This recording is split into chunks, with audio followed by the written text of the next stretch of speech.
What up, YouTube? I got another video for you today, and it's just pretty much a video just going over stuff I recently acquired, some stuff I've had a chance to kind of EDC, and just a couple questions that I had I want to put forth to you guys, maybe get an answer from. But first I'm going to start off with a rant.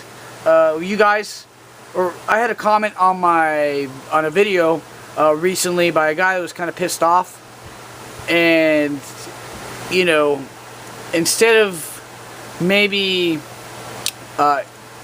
expressing his point of view intelligently or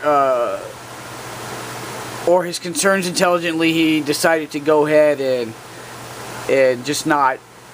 Basically, if he would have read over the comments, it kind of would have calmed him down, and he would have figured out what the hell he was talking about. But really, what the worst thing about it is he kind of threatened me. So that was kind of funny. I mean, it pissed me off just a little bit because he did threaten me, but then again I felt sorry for the guy because his post made him sound like a dumbass, and the fact that he threatened me behind the security of, or behind the safety of his keyboard, made him look like a puss. So anyway, that's all I got to say about that. When you guys comment, if you have constructive criticism, that's cool. If you can express yourself intelligently and contribute to a conversation or a comment or something, that's cool. But when you go ahead and come at somebody like you're attacking them and then end it off by threatening somebody, you don't look cool. You just look really stupid and look like a pussy. So anyway, enough about that. So anyway, you guys, if you watch the videos, you know I purchased a Medford Praetorian T. And so far from EDCing it and breaking it in, it's actually broken in quite smoothly. I got the subdued flame tie finish on here, and it's working out really nice for me. Really cool knife. It's an expensive knife, but not bad. I'm definitely glad I purchased it. It's one of my favorite knives there. I do EDC it, and when people ask me what I'm carrying and I show them that, they kind of flip out because it's, you know, really overbuilt and a really cool looking knife.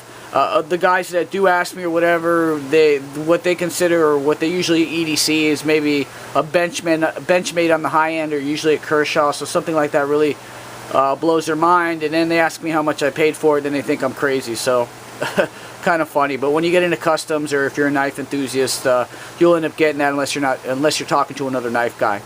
Another thing I got recently was a Trouble Bladeworks debt collector. And this is Tim Baconi's company and his design. It's a really cool knife. It's like a folding cleaver. It's really thick and overbuilt. This is the full tie version. They generally come in G10. There's not too many tie versions out there, and I don't think there's another version with this textured tie on there. It kind of makes it a one-off. Hopefully it stays that way, because it'd be kind of cool to have the only one with this textured on here.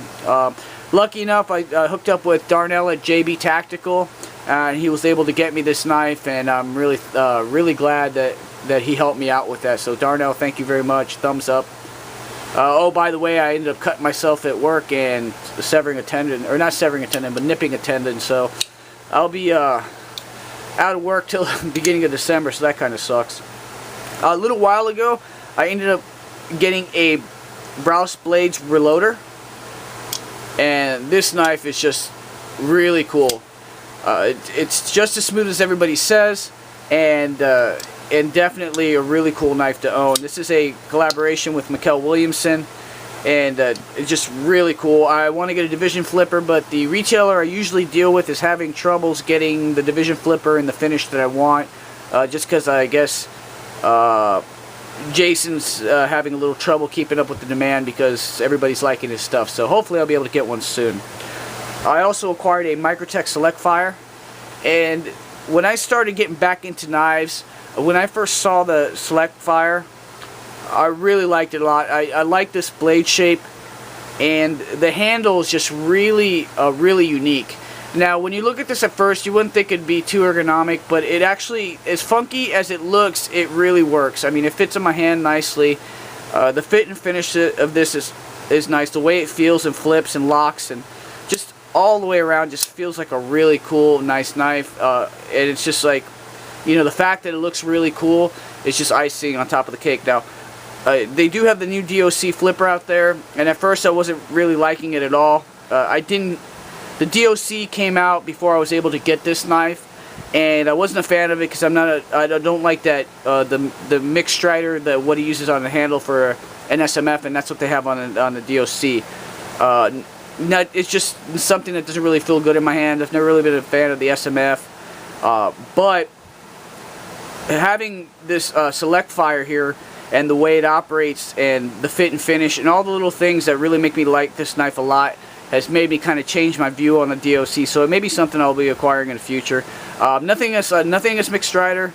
I think he's an excellent knife maker. It's just the SMF I don't like so much. The SJ75 is badass, and I'd like to get one in the future. And hopefully, if I'm lucky, I'll get one with that Nightmare grind, and then that, you know, then it'd be pretty cool to get one of those. What else did I get? I came across or ended up getting a Spyderco Ulysses, which is one of the largest folders that Spyderco offers. It's got a lot of unique features to it. I love that the slim blade with the high hollow ground and the sleekness of the whole knife. Really cool knife, and the ergos are really decent on this. And I ended up getting this before a lot of the other Spydercos that are on my little bucket list. Before the Cali 3.5, I'm a big fan of that. And before the Yojimbos. So far, so good. I'm really liking it. I haven't reviewed it yet. I'm looking to do that sometime in the future. And let me see what else. Updates. Oh, I ended up getting a Bladeworks Ulu. I don't know if you guys are familiar with this. This kind of knife is designed for food prep, and it's rather large. It has a unique feature where this blade slides into the handle, and then you can kind of chop and process foods like so. And I would demonstrate it for you, but I can't because my hand's messed up, and it really requires two hands to do it. But it's a very unique design, and I really like the way the handle arches over and then under. It makes a lot of sense as far as for food prep, and the ergos feel really nice on this. I only seen one other YouTube video on it, and I was kind of curious to see what it was all about. So hopefully I'll be able to get around to doing a review on that in the future. It's just to me, it's a really cool, innovative design. Another update, you guys remember this Mikkel Williamson Blondie? It is a United Cutlery collaboration with Mikkel Williamson again. Went ahead and, if you remember my last video when I modified this, I just did all the work to the handle. I left the blade alone. I slimmed down the handle quite a bit, made it a little bit better for my hands as far as the ergos go. We went ahead and eliminated the thick G10 scale and got a micarta scale that was closely or thinner with a thinner profile to match the locking side. It's micarta with a kind of a funky design I came up with. I polished it with a red rouge, and it gave it a red tint. I added a pivot trim piece right here with hunter orange, and I also added the hunter orange to the liner. I did this accent on the pocket clip, custom pocket clip there, and recently I just added this over travel that has a hunter orange trim to it to kind of tie everything together. So just being bored in the shop before I hurt myself, I was able to do that little project. It's still pretty darn smooth, and I tell you what, when I added this micarta handle to it, it lightened up the weight quite a bit. This knife's like right around $30, and if you're a fan of Mikkel Williamson, it's a really good deal on a knife like this. So far no problems with it, and I've altered the crap out of it, and it's still locking up nice, and you know, pretty cool project. And follow-up, if you guys watch the channel, you know that I acquired or purchased a Kershaw Shuffle, and that was about a month or so ago. I've been EDCing it ever since as far as work goes, and at work I'm always cutting rope, burlap sacks. We work a lot with fire retardant blankets, which is kind of fiberglass with a nylon, like a fire retardant nylon that's kind of molded into it. It's kind of tough stuff. So in the month and a half I've owned this, I've had to sharpen it like 3 or 4 times. And when I mean sharpening it, I haven't had to really take a grit to it or a stone to it. It was just pretty much touching it up on a strop. Now my strop that I have is I have a belt, 1x30 belt for my grinder, and I go ahead and run the strop through on the belt grinder, and it ends up just a couple times per side. So I had to do that 4 times to retain the edge on the blade. They are using, I believe it's a 7CR13 MOV, and it requires a little bit more attention as far as sharpening Another thing I've had to do with this knife is just to pivot from time to time, because it does loosen up and it does go off center. But I think part of that has to do with the material that they use for the handle. But more so is the fact that the inset liner in there doesn't cover the whole perimeter of the scale. So I think that the pivot area is a little weaker because of that fact, and I think if they went with a full steel liner all the way through, this would be sturdier knife. Now, whether or not they'd be able to keep that in the $15 to $18 range, or I think these may be even 13 bucks. I don't, they may not be able to keep it in that price range if they went ahead and did that. So, maybe it's kind of like a give or take or a sacrifice you have to make as far as sacrificing that little bit for a cheaper knife as far as price goes. Another thing I did notice on that I definitely wanted to bring to your guys' attention is that although this choil does add to the grip or to the purchase, and it allows you to barely squeeze that fourth finger on there, it is quite shallow. So if you're doing any penetrating or if you're doing any precision cutting that requires a lot of pressure, keep in mind that this choil being shallow will I feel that my finger wants to slide past the choil and onto the sharpened blade. So you might want to keep that in mind if you're going to, depending on what tasks that you're intending for this knife or what you're purchasing this knife for. But besides that, for 15 bucks you really can't go wrong. If the choil issue there bothers you, you may want to move up to maybe a Thermite or one of the other Kershaws. If having to sharpen it, just you might want to move it up to HCR 13 MOV on some of their other steels or whatnot.